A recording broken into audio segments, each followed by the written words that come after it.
Hello everyone, myself Dr. Reenu from Government Girls College Sirohi and students in continuation to previous classes of BSc Part 2nd Botany Paper 1st. Today we are going to discuss about structure of flower. बच्चों पुष्प की संरचना एवं विकास आपके syllabus में botany paper first में है। इससे पहले की क्लास में हमने ट्री हैबिट डेवलपमेंट कन्वर्जेंस तक की स्टडी की थी।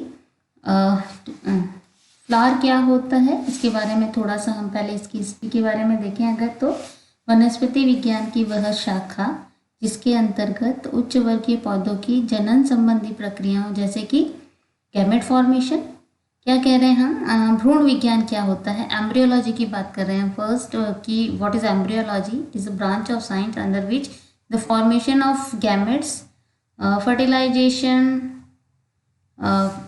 pollination, embryo development, seed and fruit development is studied is known as embryology। मतलब भ्रूण विज्ञान हम उसे कहते हैं जिसके अंतर्गत हम पौधों की जनन से संबंधित सभी क्रियाओं जैसे कि युग्मक का बनना, परागण की क्रिया, निषेचन, भ्रूण का परिवर्धन होना, फल एवं बीज का निर्माण, इन सब के बारे में हम अध्ययन करते हैं। तो पौधों में लैंगिक प्रक्रम का ज्ञान मानव को आज से कई हजार वर्ष पूर्व था बच्चों। बहुत एंशियंट टाइप से ही प्लांट्स के में किस प्रकार का रिप्रोडक्शन होता है या क्या इसकी प्रोसेस होती है प्लांट्स में, इसके बारे में बहुत पहले से ही, बहुत पुराने टाइम में ही बहुत बॉटनिस्ट थे जो बहुत वेल डेवलप्ड इसके बारे में स्टडी कर चुके हैं। इसका सबसे पहला जो हमें लिटरेचर की अगर हम बात करें तो जो फर्स्ट एविडेंस हमें लिटरेचर की फॉर्म में मिलता है वो था थियोफ्रास्टस के द्वारा लिखी गई किताब थी बच्चों, इंक्वायरी इनटू प्लांट्स, जिसको बाद में लैंगिक व्यवहार कहा गया था। पुस्तक का नाम जैसे बुक का नाम जो था इंक्वायरी इनटू प्लांट्स ही था। जीव विज्ञान की अन्य शाखाओं के समान ही भ्रूण विज्ञान में भी सूक्ष्मदर्शी का आविष्कार जो कि हमें पता है कि 1665 जो हुआ था उसके बाद ही मैक्सिमम जो डेवलपमेंट हुए थे एम्ब्रियोलॉजी में वो माइक्रोस्कोप के डेवलपमेंट के बाद में ही हुए थे। एन ग्र्यू जो थे उन्होंने 1684 में अपनी बुक लिखी थी बच्चों एनाटॉमी ऑफ प्लांट्स, यानी कि इन्होंने प्लांट्स में पुंकेसर का नर जन्मांग के रूप में जो फर्स्ट हमें डिस्क्रिप्शन मिलता है कि हम जब बात करते हैं एंड्रोशियम की तो एंड्रोशियम को as a male reproductive organ जो था ये सबसे पहले जो डिस्क्राइब करने वाले जो थे वो थे एन ग्र्यू। इन्होंने 1684 में एनाटॉमी ऑफ प्लांट्स में सबसे पहले ये डिस्क्राइब किया था। उसके बाद में आर के कैमेरियन जो थे उन्होंने अंडाशय को फीमेल रिप्रोडक्टिव ऑर्गन यानी कि ovary with its style, ovary वर्तिका के साथ इसको फीमेल रिप्रोडक्टिव ऑर्गन के रूप में जो प्रेजेंट किया था वो आर के कैमेरियस ने अपनी किताब में किया था। उसके बाद में कॉल रूटर इन 1761 इन्होंने पॉलिनेशन की जो क्रिया थी उसमें कीटों की जो इम्पोर्टेंस होती है, इम्पोर्टेंस ऑफ कीट जिसे आप कहते हैं कीट पतंगे जो होते हैं वो उनकी जो इम्पोर्टेंस होती है पॉलिनेशन की प्रोसेस में उसको उन्होंने डिस्क्राइब किया था रूटर ने। और उसके बाद एमईसी आए थे। एमईसी ने लैंगिक जनन यानी कि जो सेक्सुअल रिप्रोडक्शन की प्रोसेस होती है उसमें परागण यानी कि पॉलन ग्रेन्स की क्या रोल होता है पॉलन ग्रेन्स का उसके बारे में एमईसी ने बताया था। और एमईसी ही वो थे जिन्होंने पराग नलिका यानी कि पॉलन ट्यूब के निर्माण की खोज की थी कि पॉलन ट्यूब फॉर्मेशन की प्रोसेस कैसे होती है ये सबसे पहले एमईसी ने ही डिस्क्राइब किया था। उसके बाद में स्ट्रासबर्गर ने ही developed process of fertilization. Strasburger ने मेल फीमेल जो गैमेट्स थे उनके संलयन की प्रक्रिया को सिनगैमी को खोज की थी। और नेवास्चिन ने इसके बाद में जो नेवास्चिन थे उन्होंने double fertilization and triple fusion, angiosperm में पाई जाने वाली क्रिया होती है बच्चों ये double fertilization and triple fusion. आगे की क्लासेस में आप इसके बारे में भी स्टडी करेंगे। ये जो प्रोसेस होती है वो सबसे पहले एसजी नेवास्चिन ने डिस्क्राइब की थी। और उसके बाद में आए भारत में professor Panchanan Maheshwari, he is known as father of embryology, मतलब इंडिया में फादर ऑफ एम्ब्रियोलॉजी इन्हीं को कहा जाता है। इन्होंने अपनी जो किताब लिखी थी उनका नाम, इनकी जो बुक थी पंचानन माहेश्वरी जी की, उनका था an introduction into the embryology of angiosperm, मतलब एंजियोस्पर्म की एम्ब्रियोलॉजी के अंदर क्या इंट्रोडक्शन नाम से उन्होंने किताब लिखी थी। और इनके द्वारा कुछ दूसरी बुक्स भी लिखी गई थी, recent advantages in embryology of angiosperm भी माहेश्वरी जी ने ही लिखी थी। डायग्राम में आप देख सकते हैं बच्चों, पुष्प के बारे में बता रखा है और हम उसके अरेंजमेंट के बारे में बात कर रहे हैं कि किस प्रकार से पुष्प में अलग अलग प्रकार के अरेंजमेंट्स पाए जाते हैं। यहाँ पे हमने आपको एक सोलेटरी फ्लावर के बारे में बताया। सोलेटरी तो आपको पता ही है बच्चों, एकल फ्लावर जो होता है, इससे पहले की क्लासेस में, छोटी क्लासेस में आपने इसके बारे में पढ़ लिया है कि क्या होते हैं सोलेटरी फ्लावर्स जो होते हैं, किस प्रकार से यह दिखते हैं और इनकी स्ट्रक्चर कैसी होती है। और उसके साथ में ही आप देख रहे हैं कि कंप्लीट इन्फ्लोरेसेंस दिखा रखा है। सोलेटरी बच्चों अगर आपने नहीं पढ़ रखा है तो थोड़ा सा मैं बता दूं कि वो पादप की शीर्ष या शाखाओं के शीर्ष पर स्थित जो शीर्षस्थ कलिका होती है अथवा जो पत्ती की कक्ष में उपस्थित कलिका होती है, वही कलिका जब फ्लावर में मॉडिफाइड हो जाती है तो इस प्रकार का जो फ्लावर होता है उसे हम सोलेटरी फ्लावर यानी कि एकल पुष्प कहते हैं। और इन्फ्लोरेसेंस के साथ में आपको एक दिखा रखा है हमने डायग्राम। अब हम पुष्प की संरचना की अगर हम बात करें बच्चों कि कैसी दिखाई देती है एक फ्लावर की स्ट्रक्चर, तो वैसे फ्लावर की स्ट्रक्चर आप सब लोगों ने अच्छे से पढ़ रखी है बच्चों कि फ्लावर कैसा दिखाई देता है और छोटी क्लास में ही पढ़ लिया होगा वैसे तो।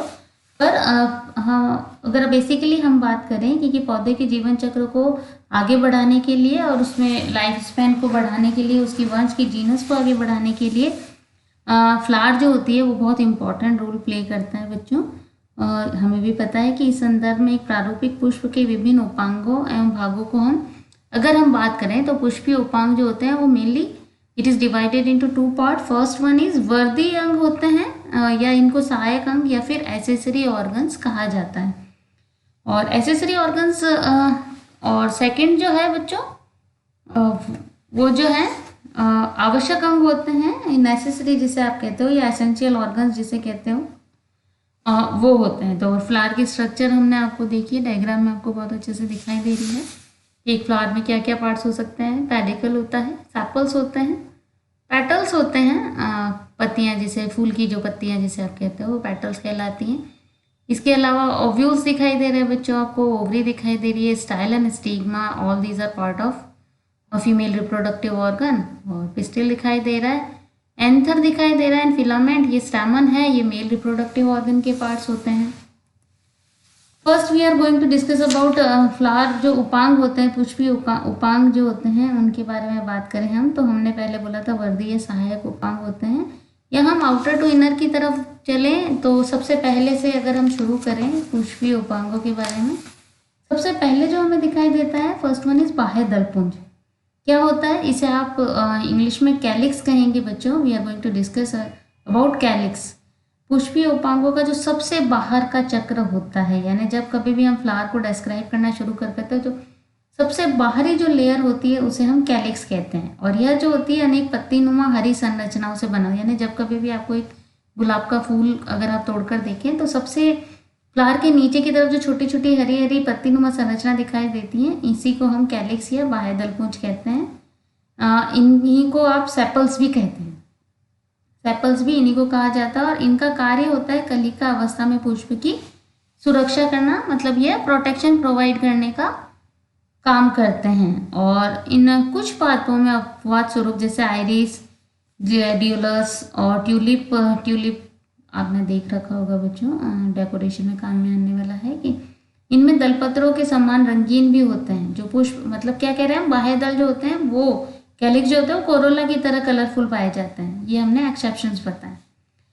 सेकंड जो पार्ट होता है वो दलपुंज होता है, या सेकंड चक्र होता है बच्चों। उपांगों में जब हम देखते हैं तो बाहर से अंदर की तरफ जाता है तो जो दूसरा चक्र होता है वो दलपुंज यानी कि कोरोला होता है, बाह्य दलपुंज के अंदर की तरफ स्थित होता है।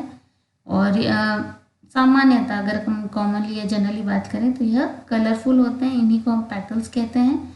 इनका जो कलर होता है वो बहुत ज़्यादा अट्रैक्टिव होता है, रंगीन होने के कारण ये सबका अपना ध्यान अट्रैक्ट करते हैं। और दलपुंज के कलर जो होता है मेनली जो पॉलिनेशन की क्रिया होती है, कीटों और पक्षियों को आकर्षित करने में इनका मेन फंक्शन होता है, क्योंकि कलर जो होता है वो अट्रैक्ट करने का काम करता है। बात करें तो पुमंग है, एंड्रोशियम जिसे आप कहते हो बच्चों, ये नरजननांग होता है। यह पुष्पीय उपांगों का तृतीय चक्र होता है। पुष्प में जो मेल रिप्रोडक्टिव ऑर्गन को यह डिनोट करता है, और यह अनेक पुंकेसरों यानी कि एंड्रोशियम जो होते हैं वो स्टैमन्स होते हैं वो, अथवा लघु बीजाणुपर्ण यानी कि स्टैमन और माइक्रोस्पोरोफिल से मिलकर के बना हुआ होता है एंड्रोशियम।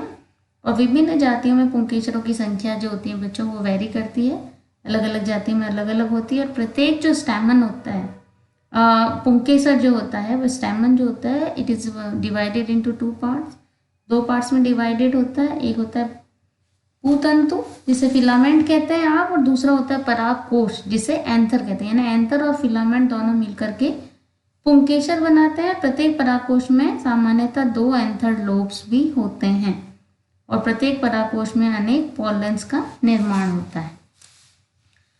फोर्थ जो इसका पोर्शन होता है बच्चों, पुष्पीय उपांगों का जो चतुर्थ और ये आखिरी चक्र भी माना जाता है कि लास्ट जो साइकिल होता है वो ये होता है। और इसमें पुष्प के ये फीमेल रिप्रोडक्टिव ऑर्गन को डिनोट करता है। और फीमेल रिप्रोडक्शन इसमें एक या अधिक अंडकों या तो कार्पल्स या मेगास्पोरोफिल से मिलकर के बना हुआ होता है ये। और यह प्रारूपिक जायांग में 3 भाग होते हैं। मतलब अगर हम जायांग को डिस्क्राइब करें तो it is divided into 3 parts. First one is वर्तिकाग्र जिसे आप स्टिग्मा कहते हैं, सेकंड इज वर्तिका जिसे आप स्टाइल कहते हैं, and third one is ovary यानी कि अंडाशय। ये तीनों पार्ट मिलकर के फीमेल रिप्रोडक्टिव ऑर्गन या जायांग का निर्माण करते हैं। अब हम बात करें कि पुष्प के प्रकार कि पुष्प कितने प्रकार के हो सकते हैं, तो बच्चों अलग अलग क्राइटेरिया माना जाता है, लेकिन यहाँ हम जब डिस्क्राइब कर रहे हैं तो प्रारूपिक पुष्प के में उपांगों के 4 चक्र उपस्थित होते हैं। अभी हमने डिस्कस किए हैं, हमने कहा है कैलिक्स, कोरोला, एंड्रोशियम और गाइनोशियम होता है।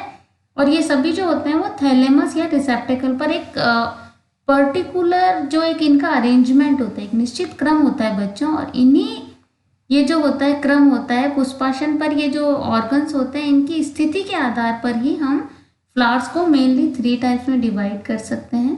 जायांगधर पुष्प होते हैं, जायांगोपरिक और परिजायांगी यानी कि हाइपोगाइनस, एपिगाइनस और पेरिगाइनस। 3 टाइप के पुष्प जो होते हैं बच्चों पाए जाते हैं। तो तीनों ही हमने देखिए आपको स्लाइड में दिखाई दे रहा है बच्चों। जायांगधर अगर आपकी इंटरनल इनकी स्ट्रक्चर में डिफरेंस देखे बच्चों, तो जो हाइपोगाइनस जो सबसे पहला जायांगधर वाला पुष्प का जो डायग्राम है, इसमें जो उपांग होते हैं वो जायांग के आधार पर कनेक्ट होते हैं। यानी कि चाहे कैलिक्स, कोरोला, एंड्रोशियम, गाइनोशियम ये सब के सब जो होते हैं वो जो इसका जो थैलेमस होता है उसके बेस पर मतलब आधार भाग पर एक साथ में अटैच्ड रहते हैं, चिपके हुए रहते हैं।